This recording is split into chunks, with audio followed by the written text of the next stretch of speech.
Kung si Jesus pagkatapos niyang bininyagan, siya'y naglingkod, dapat tayo din maglingkod. Ibig sabihin, yung grasya, yung biyaya na tinanggap natin nung tayo'y bininyagan, ang pagpapatawad at paglilinis sa atin, at ang ating pagiging anak ng Diyos, dapat nating isabuhay, gawin ang kanyang kalooban. Dahil ang binyag, tandaan natin, ay hindi lamang privilege na maging anak ng Diyos.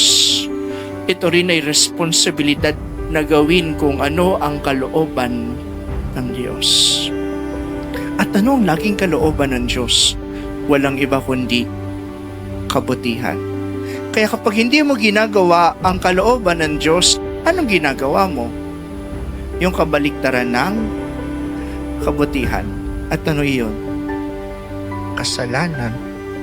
Kaya nga, sasabihin din ng iba, Father, wala naman akong ginagawa. Kung di mo ginagawa yung kalooban ng Diyos, wala kang ginagawa, gumagawa ka pa rin ng kasalanan. Kasi ang laging ninanais ng Diyos sa kalooban ng Diyos, lagi kang gumawa ng kabutihan. Because God created you good